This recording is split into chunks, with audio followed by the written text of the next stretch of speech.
चाची नहीं, छोटी माँ है आप हमारी, कहते हुए किशन अपनी नई नवेली चाची के गोद में बैठ गए तो दीपा निश्चल प्रेम से देखती रही। अमर सिंह के परिवार में नई बहू के रूप में साक्षात गृहलक्ष्मी आ चुकी थी, अतः बिना किसी कलेश के दोनों बेटों का परिवार हंसी खुशी से चलने लगा। दीपा किसी भेदभाव के जेठ के बच्चों पे प्रेम लुटाती रही। संयुक्त परिवार था, अतः आगे की फसल खाद पानी एवं संरक्षण से परिपूर्ण होकर खिल उठा। आखिर दीपा छोटी माँ थी और जेठानी देव की माँ, जिनके कोख से किशन को जन्म लिए थे। फिर पालन पोषण की सारी जिम्मेदारी दीपा के कंधों पे था। उसके लिए तो किशन माँ शब्द बोलने वाले पहला बच्चे थे। अत ममता लुटाती यशोदा बन जाती थी दीपा। खैर, वक्त के साथ किशन अपनी दीपा माँ के निश्चल प्रेम से निकलकर जन्नी माँ देवकी के गोद में बैठ गया। आखिर जन्नी तो जन्नी ही है। दीपा खुद के मन को समझाकर जीवन में आगे बढ़ गई, लेकिन किशन के शादी के बाद जब उसकी नई नवेली बहू आई तो देवकी से ज्यादा खुश दीपा थी। आज उसे भी सास बनने का सौभाग्य प्राप्त हुआ और हंसी खुशी से जीवन व्यतीत होने के सपने सजाए प्रफुल्लित था। संयुक्त परिवार अब बहुत बड़ा हो चुका था। फिर नई नवेली बहू अपर्णा का आगमन उस परिवार के लिए बहुत महत्वपूर्ण हिस्सा था। आखिर संयुक्त परिवार की नींव प्रेम समर्पण भाव लिए खड़ा जो था। दीपा अब भी खुद को छोटी माँ ही समझती थी। भले उसके गोद में उसके खुद के 2 बच्चे थे, लेकिन कभी भी किशन को अलग नहीं समझी। मगर बहू अपर्णा के आते ही घर का माहौल बदलाव लाने लगा। शुरू में तो दीपा हर बात को इग्नोर मारती, लेकिन एक दिन जेठानी देवकी सिंह ने कहा,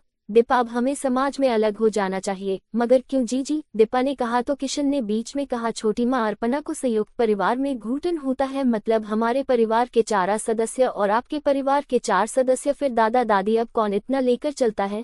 मैं तो सारे दिन की चाकरी से परेशान हो जाती हूँ, बहू अपर्णा ने कहा तो दीपा व प्रमोद सिंह बिना कुछ बोले सहमति दे दिए। घर 2 टुकड़े के बंटवारे में मकान बन गया और दादा दादी दीपा के हिस्से में आ गए। अब किशन के लिए छोटी माँ एक चाची बन गई और बहू अपर्णा के इशारे पे देवकी का घर नाचने लगा। रोज बाहर घूमना, खाना और मौज मस्ती। जिस घर में शायद ही कभी बाहर से खाना आता था, वहाँ अब रोज पिज्जा इत्यादि आने लगा। घर में 2 काम वाली बाई आ गई। धीरे धीरे बहू अपर्णा उस घर की मालकिन बन गई और देव की रसोई तो कभी हाथों में पोछा लेकर नजर आने लगी। दीपा उनके जीवन में अब कोई दखलंदाजी नहीं करती थी, बल्कि एक अनुशासित पड़ोसी बनकर स्वयं में मस्त रहती थी। परिवार छोटा तो दीपा का भी हो गया था, अतः जमा पूंजी बचत होने लगा था। पहले संयुक्त परिवार था तो खर्च भी ज्यादा आते थे, अब परिवार छोटा हुआ तो बचत भी होने लगा। अतः दीपा का एक छोटा सा फ्लैट लिया गया और सभी लोग उसमें रहने चले गए। अपने इस घर को किराए पे दे दिया गया। एक दिन शाम के वक्त अमर सिंह अपने पत्नी और पोते पोती के साथ फ्लैट में बैठे थे, तभी किसी ने दरवाजा खटखटाया। दीपा ने दरवाजा खोल के देखी तो देवकी अस्त व्यस्त स्थिति में सामने थी। देवकी ने दीपा के गले लगकर रोने लगी तो दीपादन जेठानी देवकी को लेकर आए। बाकी सदस्य मूक दर्शक बने हुए देख रहे थे। थोड़ी देर में देवकी ने कहा,